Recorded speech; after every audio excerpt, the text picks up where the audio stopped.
East Asian cultural appropriation in media is a loaded, huge topic, and therefore I'm not sure if this is going to be my only video on it. To be honest, this might even become an ongoing series, because the sheer amount of examples just in Hollywood movies alone is enough for me to write a whole 50-page thesis on it. So for now, I will only talk about a few cases that I personally find very interesting. Now, I gotta admit, what actually inspired me to cover this topic was the recent hype for Avatar: The Last Airbender. As you guys know, I think 2 years ago, they officially announced that they are working on a live-action series of Avatar. It is believed that it will probably come out next year, and ever since the original show was put on American Netflix 2 months ago, it has been the #1 title so far, and I love that everybody's talking about it again. There were many discussions on social media about what people would like to see in terms of the racial portrayal of the characters, the culture, what they would love to see story-wise, what they could do better, and so on and so forth. And yeah, I have a lot of opinions to share about the show as well, so yeah, let's start. Now, to understand my personal perspective on this whole topic, I think it is important to let all the new viewers know that I am of Mongolian, Korean, and Japanese heritage. As of 3 years ago, I think it started in 2018, I became very interested in my Asian heritage, my culture, etc. I feel like I'm, finally appreciating and acknowledging where I come from. And I'm glad that I finally woke up and stopped suppressing that part of my identity. So yeah, that's why I also started making more videos on these topics as well. Now, there are a lot of obvious examples of Korean and Japanese appropriation in media. There are many articles about it, and to point it out again in a YouTube video form seems kind of redundant. So knowing that Mongolians are grossly underrepresented in the media, and if they are, a lot of the times you just see a bastardization of the culture and history, I thought this would be a nice opportunity to explore what and where Mongolia actually is. Men can hold with arms. Temujin. Were we alone, it would be easier. Tiger Tay? I feel this Tartar woman is for me. So here are some basic facts. Mongolia is an East Asian country located between Russia and China. It is a democratic republic, and about 30% of the population is nomadic or semi-nomadic. Horse culture is still very integral. The majority of its population are Buddhist, and the non-religious population is the second largest group. So first, let me look at every Mongolian reference in media that I personally can remember growing up. First thing that comes to my mind is this song, which kind of became a meme the past few years. It is, of course, the German band called Genghis Khan. God, those fake Mongolian names though. Prince Igey Khan, Yassa Khan, Ögedei Khan, Eltuya Khan. All of you guys are Khans. Damn. That yellow face makeup though. These clothes are all over the place. I recognize Chinese, traditional Russian clothes, kind of Mongolian-esque clothing. It's overall a messy, inaccurate mixture of many cultures. I always found it so ironic how a German band called Genghis Khan, where all the white members gave themselves Mongolian stage names and dressed up as East Asian warriors, made a song about how great and lovely Russia is, when historically, not that long ago, there was actually a time where Mongolia was under the Russian communist regime, where they basically had to abolish their beautiful traditional script and letters to learn the Russian Cyrillic script. Like, the Soviet Union literally made them lose a significant part of their Mongolian culture, which is their unique letters, and their Buddhist religion was suppressed. Stalin wanted to kill all of the Mongolian Buddhist monks. 35,000 people were actually killed while the Russian troops were destroying all of their monasteries. I think they left only 3 or 4, which is freaking crazy, by the way. So for Westerners, especially Germans, to dress up as Mongolian warriors and then to make a loving kissing song about a communist white country is so, I don't know, it's just so funny that there are no call-out posts about how questionable this band was. I used to watch a lot of cartoons growing up, and I vaguely remember watching something called the Tex Avery Show. They had these 2 characters called Genghis and Khani. Genghis is a lion and a warlord of a very strict and relentless emperor. Genghis is accompanied by 4 unintelligent Mongols. Don't look at me, the description literally says that the cute little panda girl, her name is Khani, constantly prevents Genghis from conquering his plans and often wants to play with him.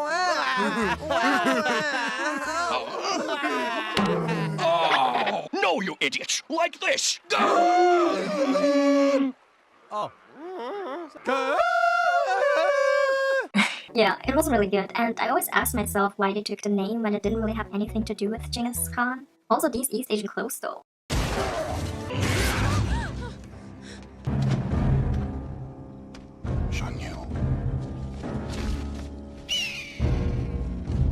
Dear God, I know they were the villains, and scientifically speaking, Mongolians are built bigger and taller, but god damn, they made them look so vicious in that movie. Like, come on, glowing eyes, glowing eyes. Hey, what the hell you doing? Mongolian? What the hell Mongolian doing here? Get out of here! You Mongolian!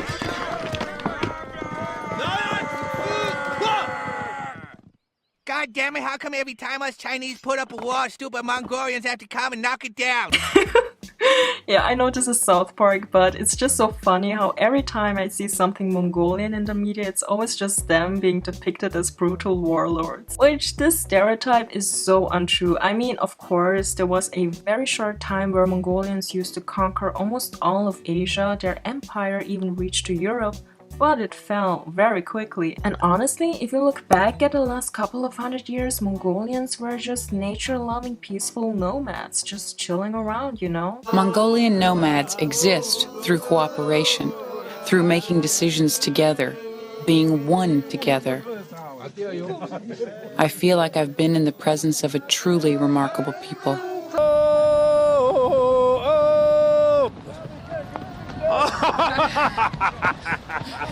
That's beautiful! Then, of course, the most significant and unforgettable Mongolian reference that I can remember growing up is this almost perfect imitation of a traditional Mongolian attire. In movies where the story takes place in an alien civilization, unknown or just futuristic environments, it is of course common for concept artists to take inspiration from many different cultures to form a new one, but in this case, it is not inspired by Mongolian attire. It is just a blatant ripoff. And the most confusing part is how the Star Wars designer team is seen as such a creative mind. Like, check these descriptions out, for example. Padme indeed embodies vividly how rich the ideas of the Star Wars team can be. Concept artist Ian McCaig and costume designer Trisha Bigar have teamed up to create the looks Lucas had in mind for the young senator in The Phantom Menace. One particular attire which stands out among the rest by its spectacularity is Padme's senator costume. I kinda disagree a lot with the phrase how rich the ideas of the Star Wars team is, cause anyone can do that. Anyone can copy and paste. I also don't understand why they thought it was a good idea to give the traditional clothes and makeup their own meaning. Like, the Star Wars creative team literally came up with their own definition of the headdress, the clothes, and what these two dots mean, when it already has its own deep cultural meaning. So before I tell you with what they came up with, let us explore what those clothes actually represent. Red is a lucky color in many Asian cultures, and I can see that the powdered white face is a reference to the Japanese geisha, and it is actually a signal of wealth. And this is obviously a Mongolian headdress, and the voluminous sleeves is a common feature of the Mongolian dil. This Mongolian woman in the picture is dressed in the style of the Khalkh Mongols, one of the largest ethnic groups in Mongolia today. This thing is not a hat or accessory. It is actual hair styled in place by sheep fat and represents cow horns. It is a reference to the myth that Khalkh Mongols were the fruit of a love affair between a nature spirit and a cow. So it's said that the cow suckles the first Khalkh Mongol and gives them a love of animals and the nomadic life. So the married woman's cow horn hairstyle is a reminder of this nomadic heritage. And these elaborate clothings were usually worn by a upper-class Mongolian woman or just powerful woman in general. The dress itself is called dil, a traditional attire still worn a lot by Mongolians today. The dil was made to be very flexible for the body and climate situation. There are many uses to it. The nutark, for example, is used as a seal or glove, while its white belt was for good health of the back and the kidneys. In more ancient times, the jewelry in particular helped distinguish social status, mostly through colors and embroiderment. Then we have the makeup. The two red dots on the cheeks meant that the woman was married. All of this radiates intense power and status. You know, there is this Mongolian tradition of warrior queens. Mongol history is peppered with accounts of these fierce women who ruled the Mongol Empire alongside and often in lieu of their male counterparts. For example, Berthe, Genghis Khan's first wife, capably ruled the Mongol homeland while Genghis was busy conquering. So anyways, back to Star Wars. Now, the designers of Padme's costume said that their one big goal was that this attire has to make her look ageless and fashionable. Not necessarily fierce, but otherworldly. Alien, if you will. This became a very complex, very designed wardrobe, very fashionable wardrobe. I think people will be amazed by the costume. The images are so haunting and so beautiful. And I think it's something that they've never seen or witnessed before.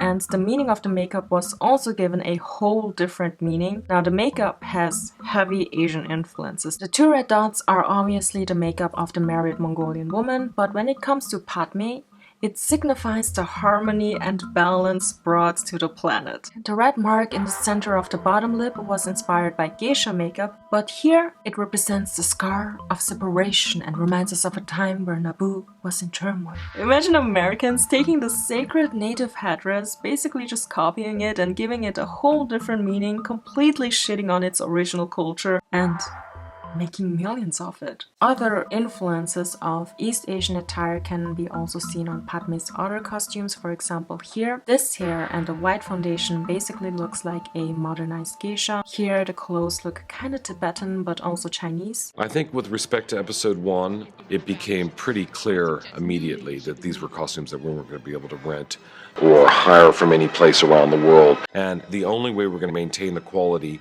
and have the look, the true look that we wanted, was to fabricate everything. Being in the costumes themselves and having the strange makeup and hair really made me feel different. It also changes your movement. If you've got a big thing on your head, you have to walk straighter. You can't slouch like an American teenager. As long as it doesn't give me brain damage or anything, I'm all for it. Stupid! In conclusion, are these imitations of Mongolian attire and their historical meaning cultural appropriation or appreciation? Let me think. People of a different race using a privileged position to make money on the back of the minority's cultural capital without giving proper context or credit. Yeah, obviously it is appropriation, but I gotta say, personally, I think it is downright thievery. They just went ahead and stole it, put a different label on it, and then had the audacity to say how creative they were. There's nothing wrong with taking inspiration from different cultures, but you gotta mix it up. You can't just copy-paste an entire look. You have to take attributes from many different countries and places, African, Russian, Hawaiian, etc. And also, maybe, use your imagination. Why not make up a whole different look? It's the same with Avatar, the blue, alien kind of avatar. The tribal alien cat people have clothings and accessories that look very similar to the Native American chief attire. Like, it's just so lazy and uncreative. I personally would have loved it if they used plant-based clothes like flower dresses or giant butterfly wings as accessories. Like, why is it so hard to use your fantasy? Also, ap𝖗opriation's name is an Indian name and the word Padme is a part of a Buddhist mantra.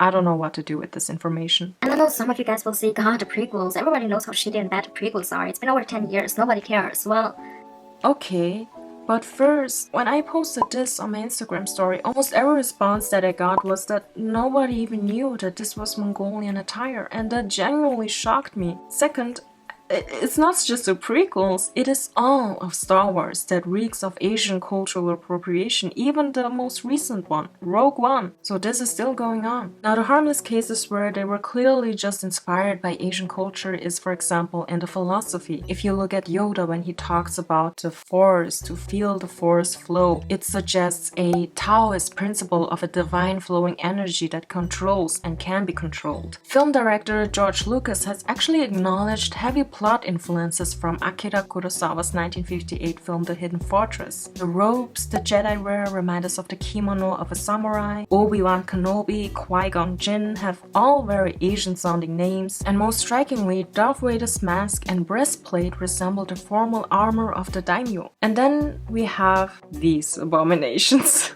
The Neimoidians, who speak in a very, very stereotypical Chinese accent. English, if you will. I'm gonna reference something from an article because it literally hits the nail on the head. Having appropriated Asian culture for both heroes and villains, and having constructed a colonialist model in which the evil Western Trade Federation and later the Empire attempt to manipulate and conquer the peaceful, cultured East, Lucas chose to cast European actors in the heroic roles and reduce the evil characters to literally alien others. Not only is the irony present with Europeans being saviors against imperialism by Asians, the stereotypes of Asians being forever foreigners are further perpetuated by their portrayal as weird, different aliens. Now, in Rogue One, we finally see some actual Asian characters being portrayed, even as heroes, but the thing is, why couldn't they make Donnie Yen a Jedi? Why does he have to be another Asian stereotype? It's literally just another East Asian dude doing martial arts. Like, all the other characters get to use guns and lasers, but he only gets to have a staff? Why does he have a staff? And why is he blind? And why is he talking like an Asian wise old man who will show you the path? Now, going back to the original Star Wars, regarding the alien language, Star Wars also appropriated an entire Mongolian dialect. The sound designer for Return of the Jedi, We had an enormous number of alien vocalizations and voices to create for this film. actually took inspiration from a Mongolic language called appropriation.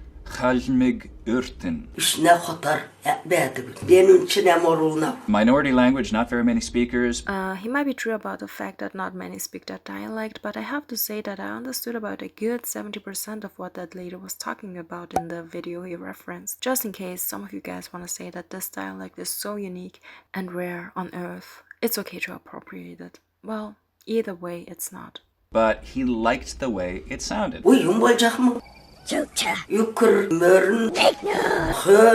And they basically took some words and phrases.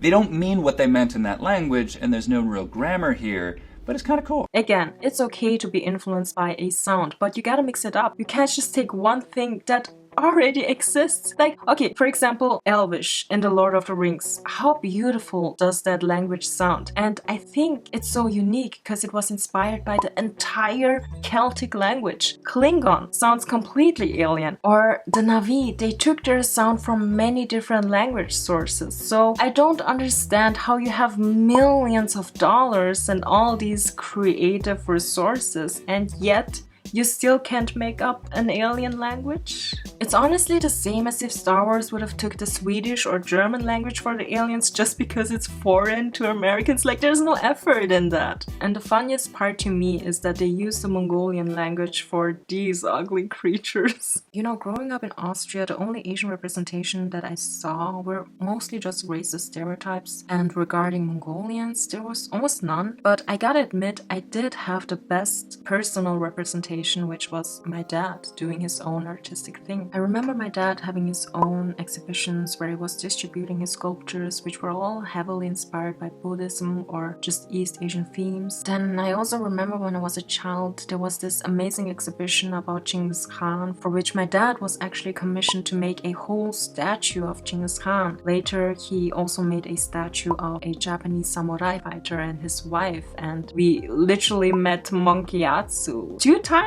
Actually, we met the Dalai Lama, which when I look back at all those things and events, I really wish I asked my dad more questions about everything, what his work meant, you know, because nowadays I barely see him. So this is to all of my fellow East Asian immigrant viewers, it's never late to finally wake up and stop suppressing your heritage, to ask questions, to learn about your Asian history. You know, I relate so much to you guys who grew up in a European or American country where they don't teach us anything about Asian history, so naturally you feel this disconnection to your roots. But it's okay to go back and read up on it, to be proud to be Asian, you know? Don't feel shame, and to speak up if you see bullshit like that. Like, I'm done watching us being misrepresented in the media. So now let's finally talk about Avatar: The Last Airbender. I knew this was going to be a long-ass video. Growing up watching Avatar in the evening, it was so comforting. Like, it was such a comforting, cozy show. Obviously the story, the characters, the action, everything was amazing. But I also loved how familiar it felt, like recognizing choosing the food that they eat, little things like that. And it just makes me marvel how accurate the portrayal of the different cultures was, how the creators nailed the philosophy of Hinduism and the different East Asian martial arts, but also the moral lessons which Uncle Iroh gave us without sounding too preachy. All of it was so comforting, it's hard to explain, but this show had such a soothing effect on me. So a few years later, seeing it absolutely butchered by M. Night Shyamalan Ding Dong was indeed very heartbreaking. My name is Ang, and I'm the Avatar. I ran away, but I'm back now. It's time for you to stop doing this! The Avatar would have to be an airbender. Are you an airbender, boy? Leave him alone!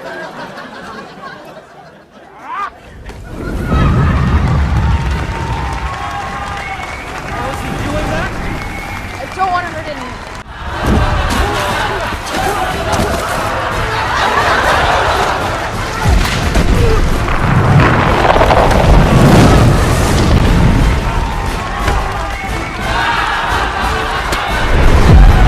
You know, I'm not gonna talk about this movie because there are already tons of YouTube videos shitting on it, but the only thing that I want to add is that I always found it so odd that they used East Asian background characters. Like, somehow this feels more insulting than having no Asian characters. Like, if you want to make the heroes white, at least make everyone white. Don't use East Asians only for the background, it just accentuates the whitewashing more. It's like as if they're saying, look what you could have had, but nope. Only white people can save the world. I don't know why, but this white people being on the front and minorities in the back kind of composition, you would say. I don't know, this situation always reminded me of the time when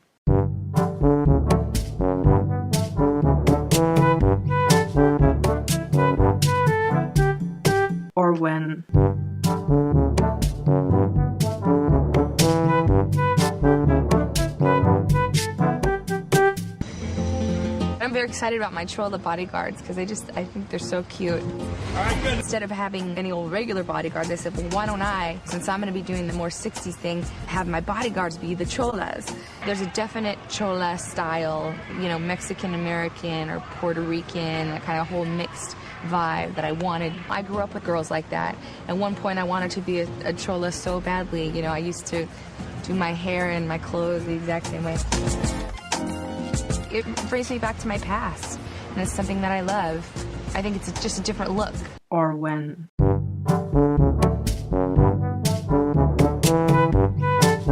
I don't know what exactly it is, but it just feels wrong. Like, it feels like white people using ethnic people as their background accessory to seem more inclusive. I don't know. Like, with Gwen Stefani, I love her, you know, and I didn't know what to feel for the longest time, but like, I get the intent. Obviously, she loves the Harashuku. Girls, they got the wicked style. She likes the way that they are. She is their biggest fan. But why have them act so stereotypical in her music videos about her?